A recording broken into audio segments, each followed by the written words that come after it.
The truth about IQ, what it really measures, and what it doesn't. Let's be honest. At some point, we've all secretly wondered if we're smarter than everyone else. Then you take an online IQ test, score a 122, and think, holy shit, I'm basically Einstein with Wi-Fi. But here's the thing, IQ is not the godlike measure of intelligence it pretends to be. In fact, it's more like that one ex who always claims to be misunderstood. Technically impressive, but emotionally unreliable. So let's rip this thing apart and see what your IQ actually means, and what it definitely doesn't. Part 1. The birth of a number. Once upon a time, in 1905, a French psychologist named Alfred Binet got asked to figure out which kids in school were struggling. So he made a bunch of puzzles to test memory, reasoning, and problem solving. A few years later, William Stern turned that into a formula. Intelligence quotient equals mental age divided by real age times 100. So if a 10-year-old solved problems like a 12-year-old, boom, IQ 120. Congratulations, kid. You're now officially too smart to be invited to birthday parties. Part 2, what IQ actually measures. IQ doesn't measure how much you know. It measures how fast you can learn, reason, and adapt. It's like benchmarking your brain's CPU speed and not the software you've installed. Psychologists call this fluid intelligence. But here's the kicker. There's not just one kind of smart. We've got analytical intelligence, classic math nerd energy. Creative intelligence, the what if we just did acid and invented the internet type. Practical intelligence, aka surviving adulthood. Emotional intelligence, reading people before they destroy your sanity. The IQ test captures some of this, but it's basically judging a fish by how fast it can skateboard. Part 3, the brain behind the numbers.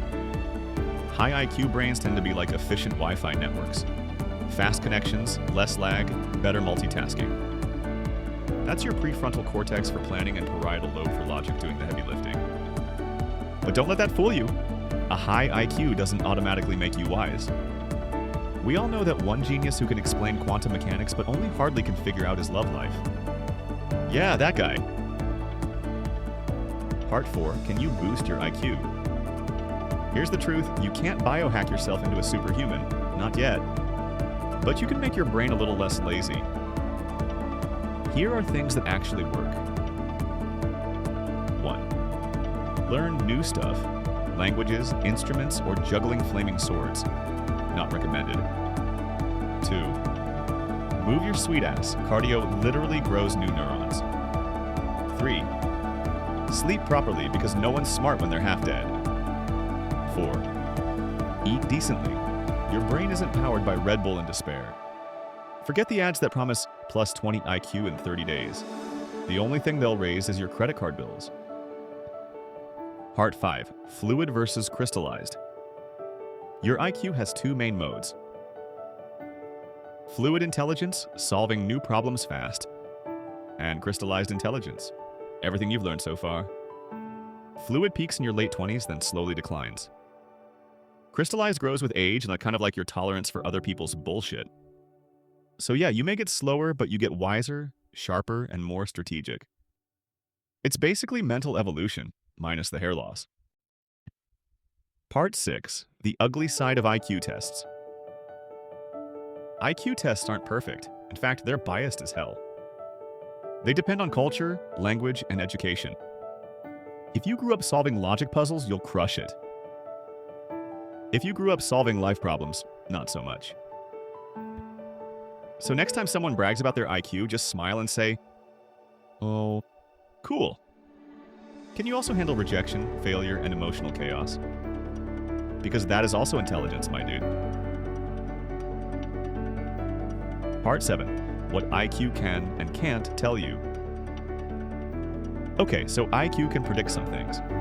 School performance, job success, even how well you can play chess or argue with strangers online. Basically, it measures how fast your brain processes patterns and logic. But here's where it falls apart. IQ can't tell you how well you handle people, failure, or chaos. It can't measure your creativity, your resilience, or that weird inner fire that makes someone start a company in their garage because they refuse to fail. And that's the paradox. Some of the highest IQ people on the planet end up overthinking themselves into misery, while others with average IQs build entire empires out of persistence, emotional grit, and a complete lack of shame. IQ tells you how powerful your engine is, but it doesn't say a damn thing about the driver. You can have a Ferrari brain and still crash into every wall if your emotions are in the backseat texting bad ideas. Personal growth, the kind that builds relationships, leads teams, or stays calm when life turns into a dumpster fire, that's emotional intelligence. The ability to read people, regulate yourself, and not lose your shit when things don't go your way. And the scary part? You can't really test that with multiple choice questions. So yeah, IQ matters, but it's just one slice of a messy, beautiful pie. The rest is made of empathy, adaptability, creativity, and the ability to laugh at yourself when your brilliant idea turns out to be absolute garbage. That's the kind of intelligence that doesn't fit in a number. And honestly, that's what makes humans worth studying at all. Part 8. The final plot twist. Your IQ isn't your destiny. It's just one stat on your character sheet. Maybe you rolled high in logic but low in charisma. That's fine. Just don't spend your life min-maxing for the wrong game. Because the smartest humans aren't the ones with the biggest number.